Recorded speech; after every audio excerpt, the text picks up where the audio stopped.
Good morning and Assalamu alaikum class 7. How are you class? I hope you all are fine. Okay class 7, आज हमने करनी है activity number 9 जो कि हमारे पास है मिक्सचर। बच्चे आप सब पेज नंबर 35 ओपन करें। ठीक है, यहाँ पर मिक्सचर के बारे में। अब बच्चों सबसे पहले तो मैं आपको बताती चलूँ कि मिक्सचर दो टाइप्स के होते हैं। ठीक है, एक होमोजीनियस होता है और एक हेट्रोजीनियस मिक्सचर होता है। ठीक है, अब होमोजीनियस और हेट्रोजीनियस मिक्सचर में डिफरेंस क्या होता है कि होमोजीनियस मिक्सचर जो होता है वो हमारे पास यूनिफॉर्म रहता है, मतलब एक जैसा ही रहता है, उनकी अपीयरेंस उनकी कंपोजिशन वो एक जैसी रहती है। जबकि हेट्रोजीनियस मिक्सचर जो होता है वो बच्चे डिफरेंट सब्सटेंस से मिलकर बने होते हैं। ठीक है बच्चे, अब ये बहुत सी चीज़ें हैं और इसके ऊपर हमने बताना है कि होमोजीनियस कौन सा है और हेट्रोजीनियस कौन सा है। ठीक है, ये सारा मैंने लिखा हुआ है कि कौन सी चीज़ होमोजीनियस है और कौन सी चीज़ हेट्रोजीनियस है। आप सब यहाँ से देख के लिख लीजिएगा। नेक्स्ट आपके पास है कि बी पार्ट हमारे पास क्या है, for each solution identify the solvent and solute. अब आपने सॉल्वेंट और सोल्यूट के बारे में बताना है। ठीक है बच्चे, यहाँ पर है कि Kiran mix some water and juice crystal to make a fruit drink. ठीक है, तो जो हमारे पास सोल्यूट होगा वो जूस क्रिस्टल होगा और सॉल्वेंट जो होगा वो वाटर होगा। ठीक है, आगे हमारे पास है किम switch salt water in her mouth after she lost her tooth in the sugar game। तो सल्यूट कौन सा होगा, साल्ट, एंड सॉल्वेंट कौन सा होगा, वाटर।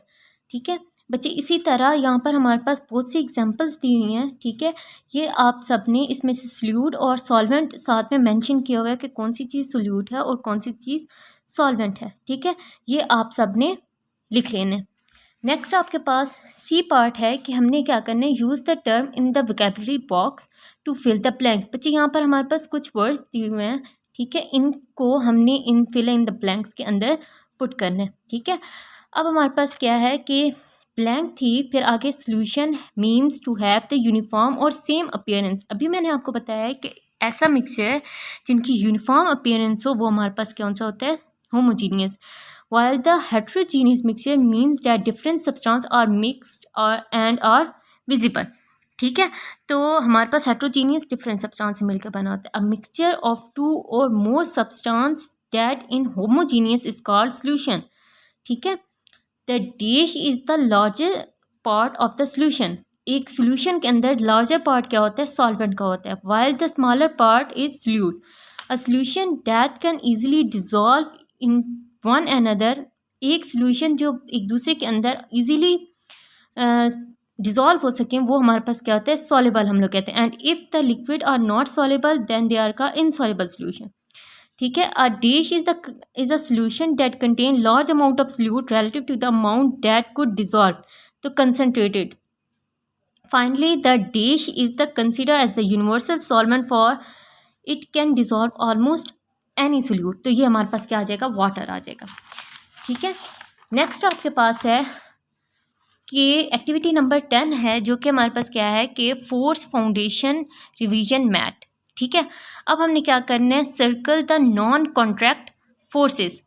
ठीक है, हम अंडरलाइन द रेजिस्टिव फोर्स को अंडरलाइन करना है और नॉन कॉन्टैक्ट फोर्स को हमने क्या करना है, सर्कल करना है। तो बच्चे, फ्रिक्शन की फोर्स जो होती है वो रेजिस्टिव फोर्स होती है, एयर रेजिस्टेंस भी रेजिस्टिव फोर्स होती है, वाटर रेजिस्टेंस भी रेजिस्टिव फोर्स होती है, इलेक्ट्रोस्टैटिक जो होती है वो नॉन कॉन्टैक्ट होती है, ग्रेविटेशनल भी नॉन कॉन्टैक्ट होती है, मैग्नेटिक और अपथ्रस्ट जो होते हैं वो भी नॉन कॉन्टैक्ट होते हैं। ठीक है, नेक्स्ट आपके पास है circle the correct unit of the measuring force. बच्चे, फोर्स का यूनिट हमेशा न्यूटन होता है। ठीक है, तो इसके ऊपर सर्कल कर लेना। Circle the piece of equipment that is use to measure force. Force को मेजर करने के लिए हमारे पास कौन सा होता है, हमारे पास न्यूटन मीटर। आगे हमारे पास क्या है, a paper clip is place into the magnetic field around a magnet. What happen to the strength of the force experienced by the paper clip as it is moved further away from the magnet. तो आपने क्या, तो इस तरह हमारे पास क्या हो जाती है, फोर्स डिक्रीज हो जाती है, तो आपने इसके ऊपर टिक कर लेना। आगे हमारे पास क्या है, the diagram show a yo being used, choose to forces from the list below to label the arrow. बच्चे, अब ये हमारे पास एरो को देख के हमने बताना है कि कौन सी हमारे पास फोर्स इसके ऊपर। बच्चे, एक तो यो की वेट की वजह से हमारे पास वो नीचे की तरफ आ रहा है। ठीक है, तो वेट की एक तो फोर्स लग रही है, ऊपर से हमारे पास क्या है, टेंशन की फोर्स है, ठीक है। A resistive force will also affect the movement of the yo-yo. What is the name of the, अब बच्चे रेजिस्टिव फोर्स भी हमारे पास अफेक्ट कर रही है यो-यो के मूवमेंट को, तो वो हमारे पास रेजिस्टिव फोर्स कौन सी होगी, फ्रिक्शन की फोर्स। आगे हमारे पास है the diagram show an object on a table. बच्चे एक ऑब्जेक्ट है जो कि टेबल के ऊपर है, ठीक है। अब हमने क्या करना है, the reaction force of the table acting on the object is 30 Newton, ठीक है। वो जो ऑब्जेक्ट है वो कौन सी रिएक्शन फोर्स, कितने न्यूटन की रिएक्शन फोर्स दे रहा है, 30 न्यूटन की। What is the weight of the object, the weight of the object is 30 Newton, ठीक है।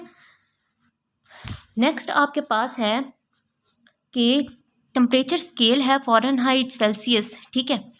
अब बच्चों एक्टिविटी नंबर 11 है ये हमारे पास, the temperature of the typical summer day. बच्चे एक टिपिकल समर डे का टेम्परेचर होता है 30 डिग्री सेंटीग्रेड, तो ए पे टिक लगा देते हैं। Temperature of the snowy day वो हमारे पास 0 degree Fahrenheit. A water in a hot bubble bath be around 98 degree Fahrenheit.